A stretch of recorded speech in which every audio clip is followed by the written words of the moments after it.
In today's video, we're going to talk about how Corey, at 28 years old, has sold over $3.2 million in the last year on Amazon, doing a model called wholesale. Matter of fact, Corey's done over $11.5 million lifetime sales on Amazon. He pays himself a six-figure salary. And the coolest part about this whole entire thing is he does this 100% from home.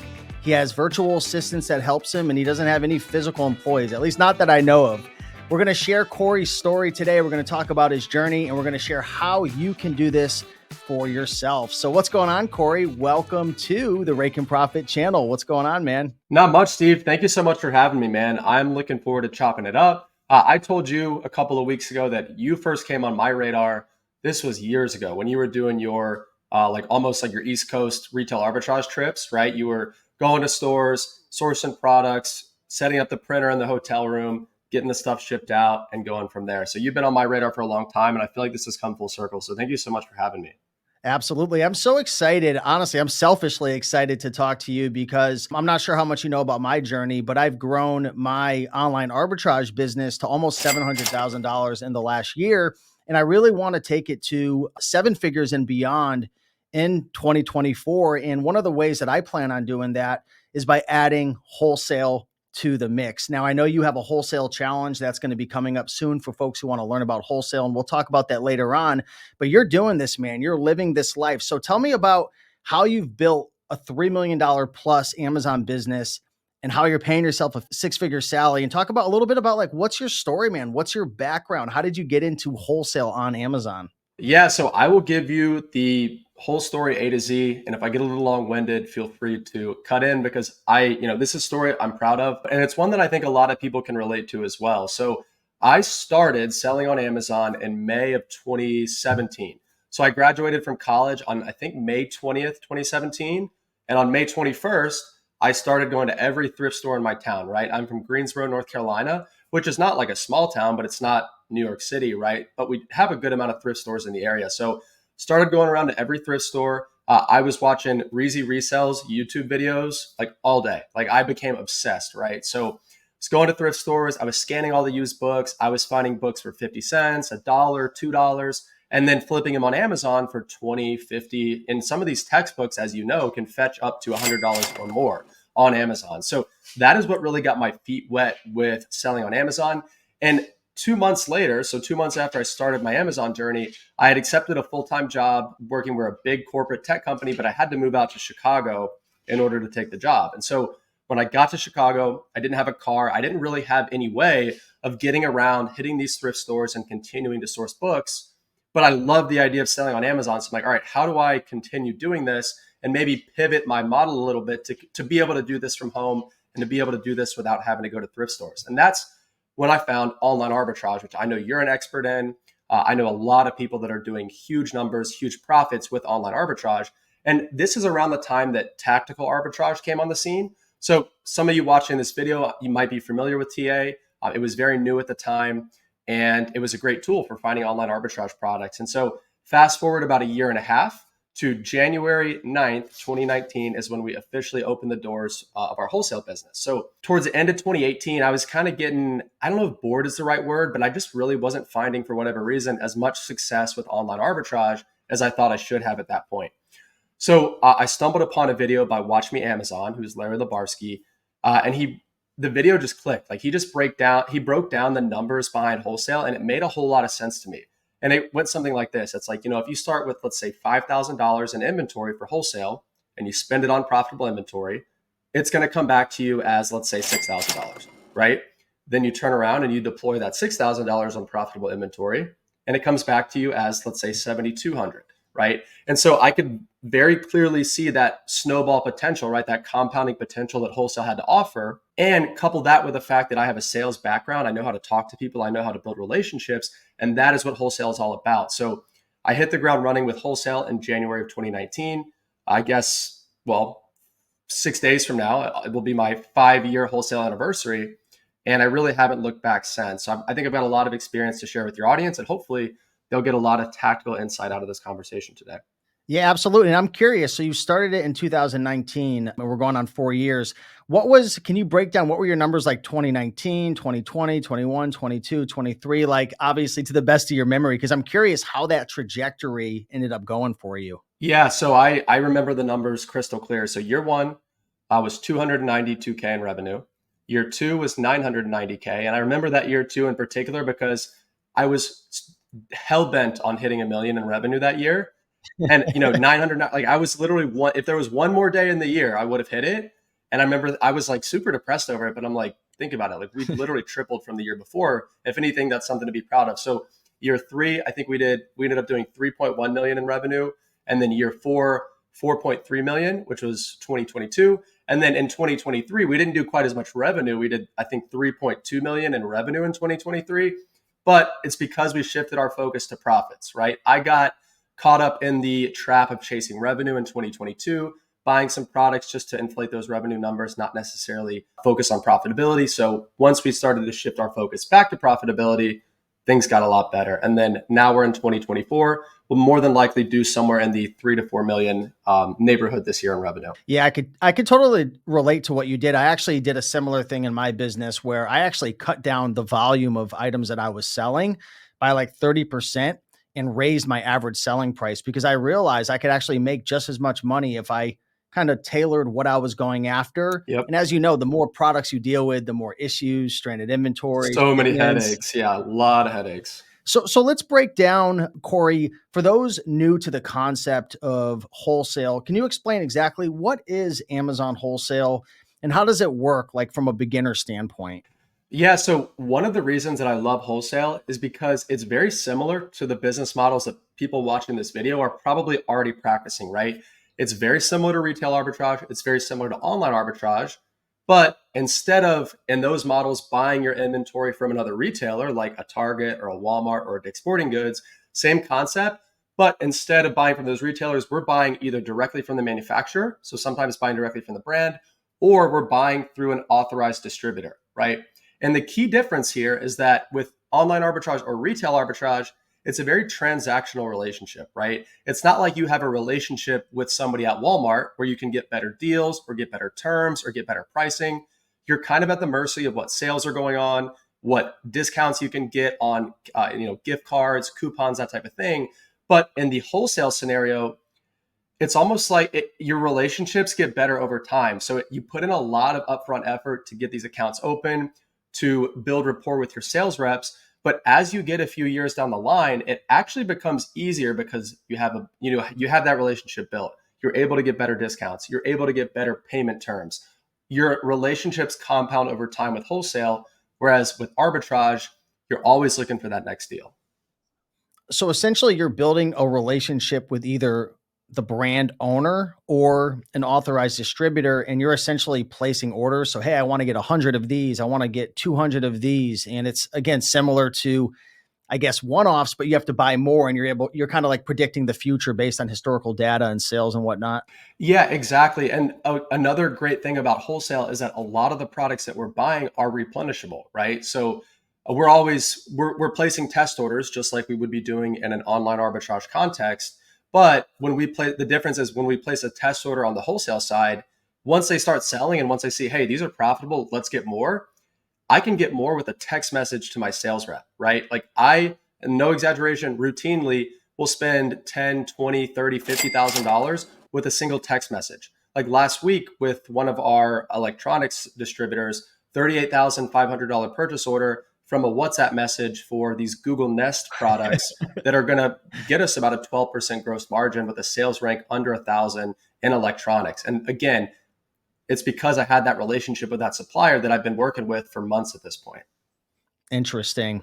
Yeah. So as I was mentioning behind the scenes, my particular model is eBay to Amazon. And I told you, I was like, oh, you're probably going to hate it because a lot of the online arbitrage and wholesale guys like kind of talk smack. They're like, you're going to get in No, trouble. I And you're love like, it. I actually love, I love what yeah. you're doing. Yeah. Yeah. And I was actually shocked by that. And you were saying it's a great stepping stone to traditional online arbitrage and wholesale. So I guess my question is, when is it the right time for someone like myself or my students or people who are following me who are thrifting, doing traditional OA, eBay to Amazon? When's the right time to shift to wholesale. And I mean, even if you were talking to me, do I have to stop doing eBay to Amazon altogether to do wholesale, or can I slowly add 10% in, 20% in? Because that's how I shifted from thrifting to eBay to Amazon. I added eBay to Amazon 10% of the time, then 20, then 50. And then I was like, all right, screw thrifting. That is exactly what I recommend people do. So let me give people a little bit of I guess, a heads up on what I'd recommend they do if they want to get into wholesale. So, and I will be completely honest, and this is not in my best interest to say this, but I like to be as transparent as possible. If you're brand new to e-commerce, you've never sold anything on Amazon before, you don't even have a seller account, I would not recommend starting with wholesale, right? However, I know plenty of people that have, but I think it sets beginners up for failure if you say, hey, let's start with this advanced business model that is capital intensive, it's relationship based. It's just not the best way to start. So wholesale is perfect for somebody that has a successful online arbitrage business, retail arbitrage business, used book business, right? Because essentially that's how I transitioned. And they're looking to add a more scalable, a more replenishable business model to their Amazon business, right? And Steve, they should do exactly what you just said. It is not, oh, I'm stopping online arbitrage today and I'm starting wholesale tomorrow. It's, why would I stop selling products that are profitable? Like if I have profitable online arbitrage leads, I'd be crazy to stop selling them. However, I think it makes sense to, let's say you've got maybe $5,000 in capital in your online arbitrage business, maybe put 10% of that aside, right? $500 or $1,000 aside and dedicate that to wholesale sourcing, right? And then keep your online arbitrage going in the meantime. That is the way that I've seen the most successful wholesale Yeah. sellers transition. I'm glad you mentioned that, man. And I remember I was running Facebook ads once for my eBay to Amazon course that I have. And the guy's like, say this and say that. I'm like, dude, I'm not going to be marketing to No, these beginners with no experience. And I don't care if it converts. Like, I'm not in the business to make $1 off somebody if they can't win. I think it's the silliest thing ever when people look into like even traditional online arbitrage. Like, don't just start by going to the thrift store or Goodwill and I learn the love basics. thrifting too.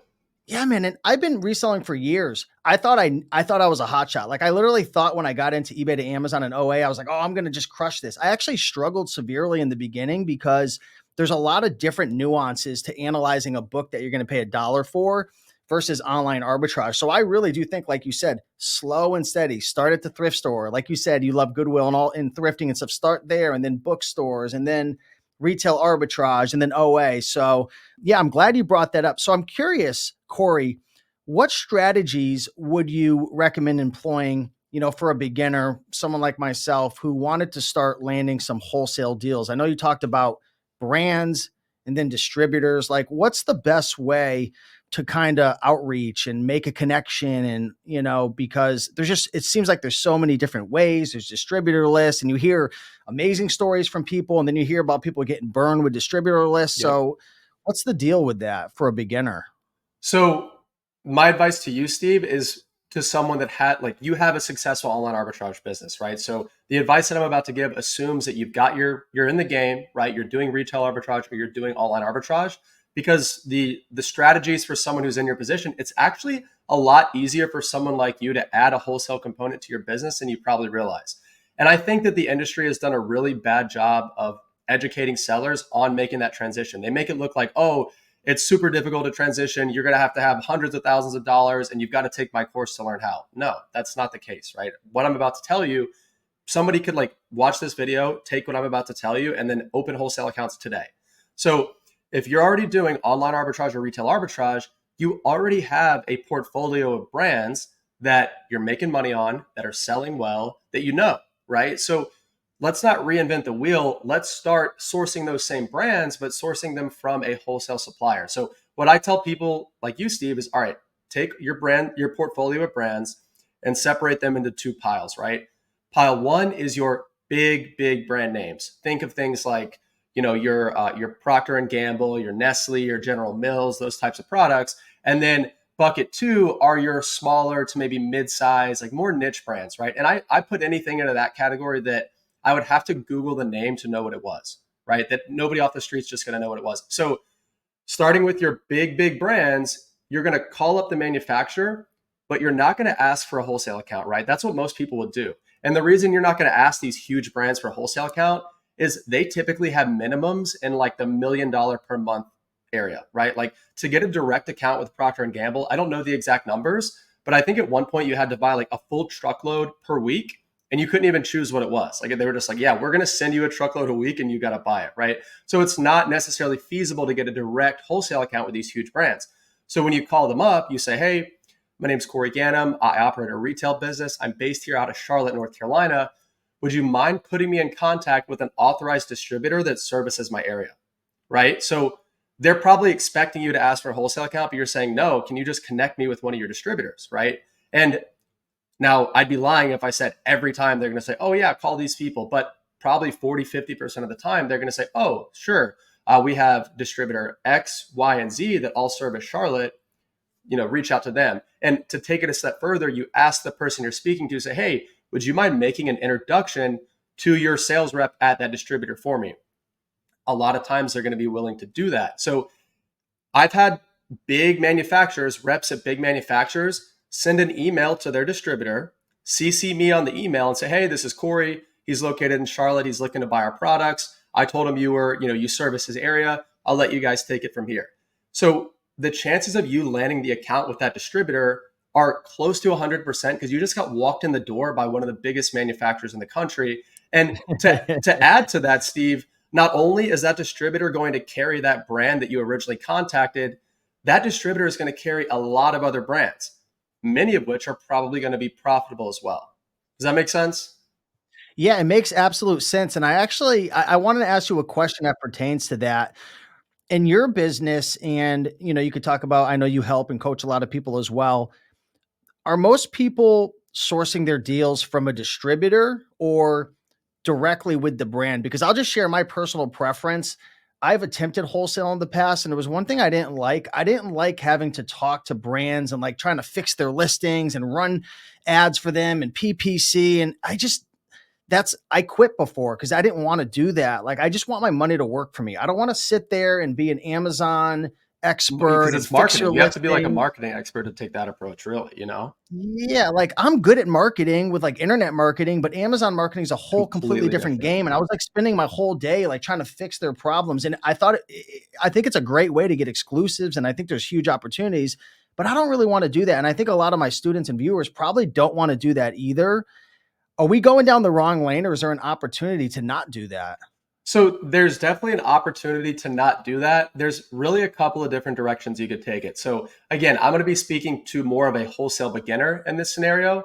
And it's going to be easier for someone who is on the newer side, who's not an Amazon marketing expert, to buy from distributors, right? And the reason for that is simple. Distributors only care about how much money you're going to spend, how often you're going to spend it, right? Distributors don't own the brands that they carry. They are a reseller of those brands similar to us. However, if you're going directly to the brand, now there's some brands that don't care. They'll sell to you. They don't really care about what's going on Amazon. But if they're a good brand that's worth selling, more than likely, they don't care about how much money you can spend. There's always going to be somebody out there that can outspend you. Brands care about what can you do to help me grow my sales on Amazon. And in order to help them grow their sales on Amazon, you do have to know how to run PPC ads, optimize listings, split test main images for click-through rate. A lot of this advanced stuff that newer sellers just aren't going to know how to do. So if I'm a newer seller and I want to get into wholesale, I'm going to be targeting distributors and I'm going to be looking for some of those bigger brand name products where there's a ton of listings for those products on Amazon already. And all I've got to do is piggyback on that existing demand. All I've got to do is just jump on those listings. Does that make sense?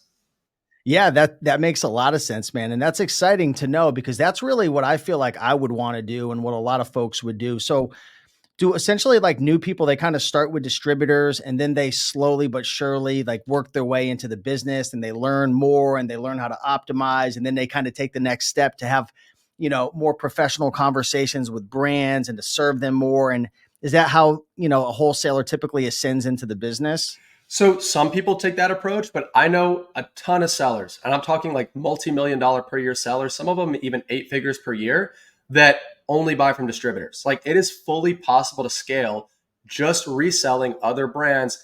And this sounds bad, but like not providing any service to the brand, right? So again, there's pros and cons to both models. We do a little bit of both. There's some brands that we work with where we are the exclusive reseller of their brands on Amazon. But in order for us to get that exclusivity, we do have to run ads. We do have to help them with their marketing. We do have to help touch up their listings, right? So again, it's not, you can go either direction at any point. Awesome. So let me ask you a question. When you're on a phone call with a distributor and, maybe you're facing rejection or they don't want to work with you, what are some key phrases or strategies that you can turn a no, I don't want to work with you, I don't want to work with Amazon sellers, into a yes? So that's a great question. And I think this is like one of the best pieces of advice, and I give it out constantly. So if you're watching this video, like what I'm about to say, write it down. It's because I'm about to give you essentially a script for what to say. So not only am I going to tell you how to turn a no to a yes, this is going to be how to not even get a no from the first. This is how to get a yes from the beginning, right? So when you're calling up a distributor, one of the biggest pain points that newer sellers have, the most common rejection that they get is, oh, sorry, we don't work with Amazon sellers, or we're not selling to any e-commerce customers. Now, some suppliers, that is a hard and fast rule. There's no getting around it. It is what it is. You go on to the next one. But you can pretty much shoot down that rejection before you even get it by doing a couple of things, by knowing exactly what you want and being very specific about that. Okay, so when I call a distributor, let's say it's the first time I'm calling a distributor and I'm looking to break into that distributor and start buying from them, I'm going to do a little bit of research up front, nothing crazy. It's not like I'm spending 30 minutes before every call, but all I'm going to do is I'm going to look at their website. I'm going to see what brands they carry, what categories do they carry, and then I'm going to do a little research on Amazon and look for some hot products from those brands that they're already carrying, right? So when I'm calling up the distributor, I might have a Google sheet in front of me that has maybe like 5 products on it, 3 to 5 products, nothing crazy. So I call up the distributor and I say, hey, my name's Corey Ganem. I own a retail business here in Charlotte, North Carolina. I was looking into your company. I know you guys carry brands X, Y, and Z. I actually love those brands. In fact, there's a couple of products. We've got about a list of about 5 products from those brands that I really want to buy. In fact, I've got the exact part numbers. I've got the exact quantities that we're ready to buy. And I've even got our desired price point. So if you guys can meet our price, I can send you a purchase order today. Who should I send that product list to? Right? So when that is the approach, like they're already calculating their commission. They're like, oh wow, this guy knows exactly what he wants. He's dead serious. He's ready to place an order today. I don't care where he's selling it, right? I want my commission. So like, all right, let's talk next steps. You see what I mean? It's all about being specific. It's about being specific and knowing what you want. And it takes 3 to 5 minutes before the call. Man, that gets me excited because I literally wish I could do that in my business. The way I source, it's all one-offs. We buy all one-offs from eBay. We do a little Facebook marketplace, and we've sold over 20,000 items in the last couple of years. But how nice would it be to be able to just place an order and pick up 100, pick up 200, pick up 300? So this is cool, man. And I forgot to mention to folks, you have a wholesale challenge that's going to be going down, I believe, on January 22nd, I believe. Yes. So I guess, let's see what, today's January 3rd. So in, I think, 2.5 weeks, yeah, we're going to be having our second live wholesale challenge. So we did a live one back July of 23. We had, I think, 550 people come through. The feedback was like, I expected the feedback to be good, but it was even better than I thought. So we're like, all right, we've got to do another one in 2024. And it's taking place January 22nd through the 29th. Yeah, I'm pumped up. I'm going to be there, guys. So definitely check it out. I'll put a link on the screen and you guys can go check it out. I'm going to be there as well. I'm going to be taking notes every day. So for any of the folks who have been following, definitely go check it out. I'm super excited for that.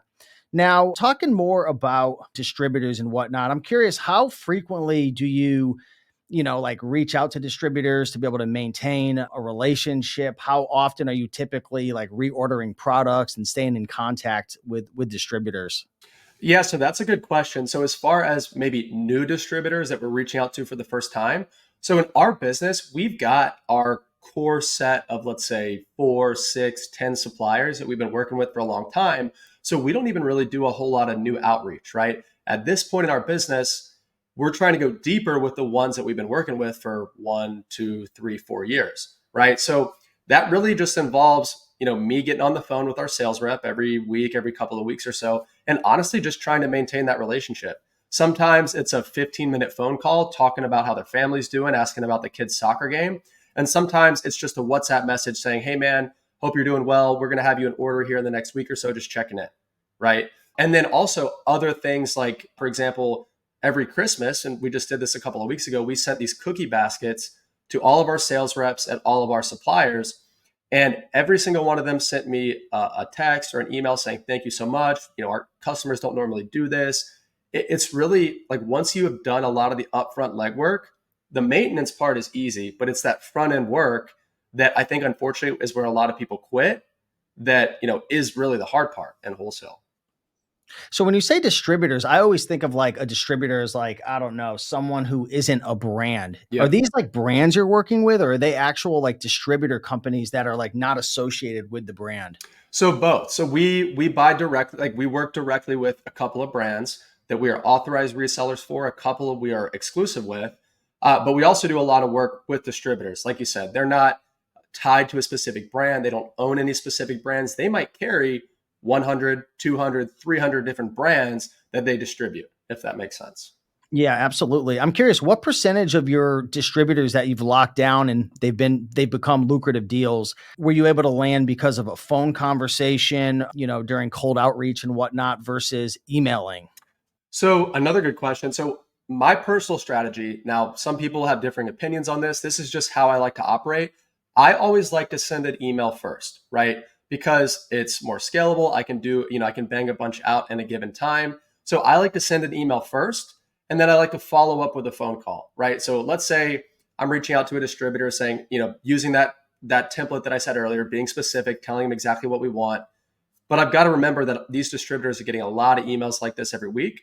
So sometimes they will open the account right away. They'll send us an application. They say, hey, no problem, fill this out. We'll get you set up. But a lot of times it's me having to follow up with a phone call, or someone on my team having to follow up with a phone call to then lock that account down. So I would say, we're able to get an account open via email maybe 40, 50% of the time. And then another 40, 50% of the time, it will involve multiple follow-ups via email or via phone call. And one more point I want to add, Steve, is our best accounts have come from countless follow-ups. And I've talked about this particular brand before, but there's one brand that we're an authorized reseller for. It's like a $50 million per year brand. We're one of, I think, 12 authorized resellers.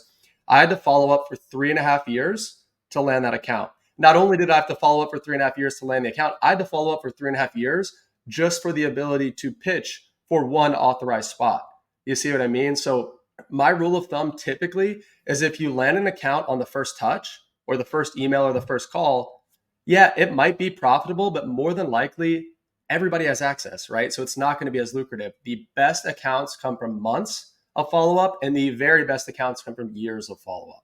Got you. Got you. So it sounds like the most lucrative accounts are the ones that say no in the beginning and you follow up, follow up, follow up and land them, because most people, Every single time. Yep. yeah, most people are going to quit. So I'm curious, how do you and your team determine which distributors are the ones you want to go after? Which ones are quality? Which ones are reliable? Which ones are lucrative enough to follow up with? Because there's millions and millions and millions of brands. Yeah. So the main distributors that we reach out to, like, one, they got to carry brand name products, right? So there are some distributors out there that maybe they distribute products in a category that is on Amazon, but maybe for whatever reason it's like generic products, or they're mainly selling to companies that aren't necessarily retailers. So that's the first criteria, is they've got to carry brand name products that are already selling well on Amazon, right? And in our business, we like to sell tools and automotive products. So if I'm seeing a supplier, I want to make sure they're carrying these big tool brands, big automotive brands, again, that are already selling well on Amazon. The second criteria is they've got to sell to retailers, right? So, and I tell this story a lot, but there's a supplier that we've reached out to in the past where they carried brand name products. Everything about them looked good. But when I looked at their normal customer, they sold to the government, to healthcare systems, and to schools, right? So while the types of products they carried were a perfect fit, when we reached out, they're like, hey, sorry, we don't really sell to retailers. Like, you don't really fit the mold of our traditional customer. So that's where that second criteria was born. It's like they can hit the first criteria, but they've got to be used to working with retailers, right? Yeah. So Yeah. those are the two main things that we look for, really. That makes a lot of sense. We were talking a little bit behind the scenes about our teams. I know you use virtual assistants. I've got a lot of them to run the different businesses that I'm running. And I'm curious, what does your organization look like in terms of your wholesale business? I'm curious, what are you specifically doing And what is your team doing? I mean, is your team sending emails and then you come in for the phone call? Are they putting together, orders and purchase orders? And I'm sure there's a lot that I don't know. Like, what do you do? And then what does your team do? Yeah, so I try to make sure that me as the business owner is only focused on the highest leverage tasks. So things like maintaining relationships with our key suppliers, things like approving purchase orders, and then things like networking with others in the community. And again, with just other potential suppliers. So on my team right now, we've got 3 virtual employees. And one of those 3 is actually more like my personal assistant. She's actually not involved in the business at all. So in the business itself, we have 2 virtual employees. One is full-time, one is part-time. The part-time is our admin. So he's doing everything from managing Seller Central to managing our PPC campaigns, to getting negative feedback removed, to following up on shipments, anything that would be an admin task, he's handling, right? And then our full-time employee, they're both based in the Philippines. I call her my head of operations because she really is. She is doing things like when we place an order, she's making sure that the order gets from, order placed to Amazon seamlessly. So whether that's going from the supplier straight to Amazon or whether that's going from the supplier to the prep center to Amazon, she's managing that entire process. She is also doing a lot of our reordering and what I like to call just teeing up purchase orders for me to approve. So our workflow is such that she goes in and she sees, all right, what have we sold this week? What have we sold this month? What do we need to buy more of? And she is putting together almost like a mock purchase order, putting it on my to-do list and saying, hey, Corey, I have a purchase order for you to approve. So that way, all I have to do is I either have to say, yes, no, or change the quantity, right, of this particular product. And she's been with me for, I think November of 23 was 4 years. So Steve, she honestly she knows parts of the business better than I do because she's in the weeds I love every it. single day. So, I mean, we routinely place, 30, $50,000 orders or more with only 10 minutes of my time having to go in and either yes, no, or change quantity. I love it, man. Yeah, I run a similar style of business where, I'm really focused on the high level stuff too. I don't even source anymore.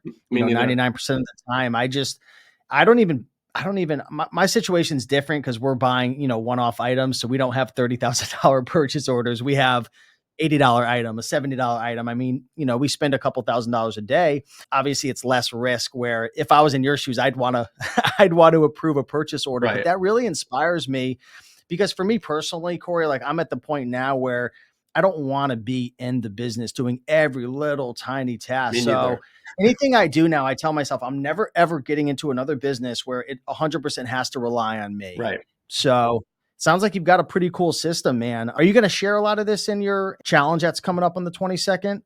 100%. So that is one thing that I think makes the challenge very unique from other, I hate calling it a course because it's really a live training, but let's call it a course, right? I think that's what makes it different from a lot of other wholesale courses out there is that each day of the challenge is dedicated to a specific pillar of the wholesale business. So for example, day 2 is dedicated to finding suppliers. So we spend the entire time talking about how to find suppliers, what to look for. And this is not just like a presentation of me saying like, hey, this is what you should do. This is me telling you what you should do and then sharing my screen and us like actually doing it. And the entire time I'm answering audience questions, I'm giving them feedback, I'm giving them my entire thought process out loud. And again, this is a live training. So we go for, I think last year we were scheduled for 2 hours each night. Steve, there was one night we went over 4 hours. The only reason I stopped is because I was losing my voice and I had to talk for another 5 nights. So like it is about as in-depth as you can possibly get. Yeah, I'm pumped up about that. And Corey's teamed up with some really good guys in the industry that I really respect. And yeah, my buddy Avery, Romer the Romer, he runs Go To Lister, good friend. I found out, I guess you were at the Miami Seller Conference. I didn't even know. He had a lot of great things to say about you. And yeah, man, I'm super excited to have you on the channel, man, and just sharing your journey and whatnot.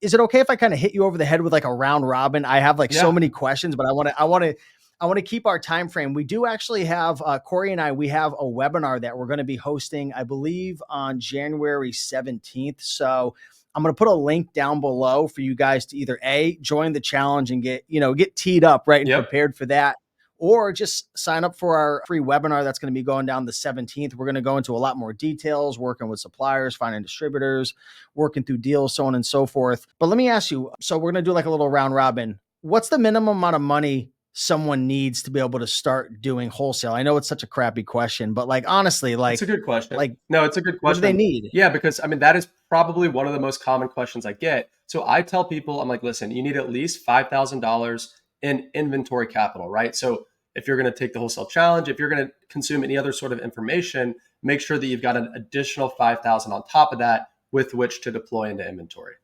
Got you. And why do you need that 5,000? Is it because you have to roll money into inventory and then it takes time, then you might have to buy another set of inventory and then you have software and Yeah, so I mean, luckily the software, like, or really the overhead requirements are not very high compared to other business models. The reason you need that amount to start is because some suppliers will have an order minimum, not all of them. In fact, that's a big limiting belief of new wholesale sellers is that they're going to have these super high minimums. Not necessarily the case, but you will want to spend 300, 500, $1,000 per order in order to get good pricing and in order to obviously test those products and see if they work. And the cash flow cycle with wholesale is a bit different as well, because sometimes the products aren't in stock. So you might need to place a little bit of an advanced order, which can tie up cash for slightly longer than you would in like an online arbitrage context. And you just need a little bit more to play with because it's a slightly more professional model, I guess, if that makes sense. gotcha. Yeah, Corey, when I buy an item, I want to sell within 30 days or less. When you put a purchase order out there and say it's, I don't know, 200 units, I don't know how many you buy. What's your sell through rate? Like, when do you want to get your capital back? How does that cash flow work for you? Yeah, so we're typically buying anywhere from 30 to 45 days, sometimes up to 60 days worth of inventory at a time, right? So I'm with you. Like, I want to sell through my inventory as quickly as possible so I can get my cash back and put it back into more inventory. Now, there are scenarios where we buy a little more than that, maybe to get a really good price. It's a no-brainer price. And there are other times too where maybe the supplier only has 7 days or 14 days worth of inventory in stock, then we're going to buy it because we know it's a good product, right? So Mm. generally 30 to 45 days worth of inventory is what we're trying to do at any given time. And say you're gated on a product, will you still reach out to a distributor and then just like buy 10 or go through a different distributor to get ungated first? How does that work? Yeah, so ungating really is a non-issue in 2024, right? So I want to put this myth to rest. So there have been scenarios where, let's say, we stumble upon a product from a distributor, and it's a profitable product, it looks great, but we're gated in the brand, and maybe the distributor has maybe a high minimum on that product, right? So I don't want to buy, let's say, $2,000 worth of a product and have to wait to get ungated. So what I usually do instead is, I mean, it's 2024, receipts from retailers work to get you ungated in a lot of different brands. Not every retailer, but some. So what I usually do is I'm going to just go on, let's say Target or Kohl's, one of these retailers that Amazon accepts the receipts as an invoice, and I'm going to buy 10 units from them. I'm going to upload the invoice to Amazon, get ungated first, and then go back to my distributor and buy a larger quantity of that Mm, product. gotcha. That makes sense. Cool, man. Yeah. And you said what? You're only working with about 10 to 12 distributors, if I heard you correctly? Yeah, honestly, even less. So I mean, we Wow. probably we probably buy from 5 to 7 different distributors on a regular basis, and then another probably 3 or 4 brands directly. So really, I mean, 10 suppliers total is kind of what we're working with right now at any given time. And that can change up or down, but that's on average.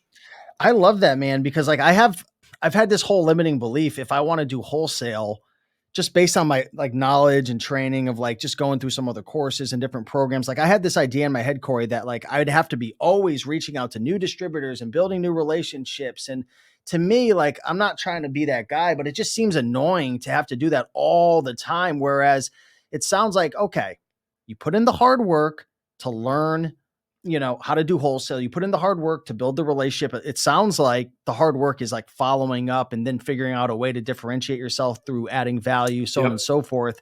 But then after it seems like you've got the deal. Like as long as the distributor doesn't do anything crazy and you maintain that relationship and maybe you increase your MOQs over time, it sounds like you could kind of coast. And then you just obviously have to run your business and make sure the numbers are right. And, if competition goes up, so on and so forth. 100%. And I kind of alluded to that earlier. Wholesale, like, I will not sugarcoat it because I'm just not that kind of guy. It is a lot of hard work on the front end.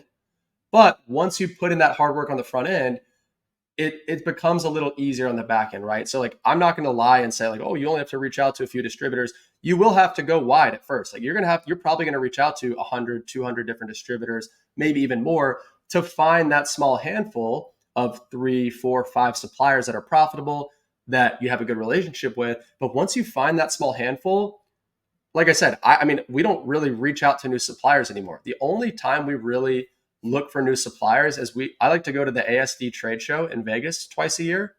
So, I mean, we go to ASD. Every time I go to ASD, I find 2 or 3 new profitable suppliers just by like talking to people at the show. And so that ends up, I mean, we don't have unlimited capital. So it's like, even if I found more profitable suppliers today, I don't even have enough money to spend with them. Yeah, that's cool, man. Yeah, I heard that you're going to be talking about that during the challenge, the trade shows and all that stuff. And I always Oh, wondered yeah. I used to go there just to socialize and stuff. But It is fun. yeah. Yeah. Well, that's cool, man. That's exciting. So hopefully you guys have enjoyed today's video. I really just wanted to dive in and learn about your story and how you're doing this. And this is very, very interesting. I have like a million more questions about like profitability and ROIs and analyzing deals, but let's save that for January 17th. So we're going to do a live training. And for anyone who's on the email list, or if not, I'll put a link down below. Get on the email list. I'll send you a bunch of updates, bring questions, send me messages on social media with any questions you have. And we'll give Corey some time to get prepared, because we're gonna come at you with a lot of questions, man, because a lot of us, we want to continue to grow, man, but for folks who are doing thrifting and stuff, it's getting tougher and tougher. The prices are getting raised, people aren't donating as much, there's more competition.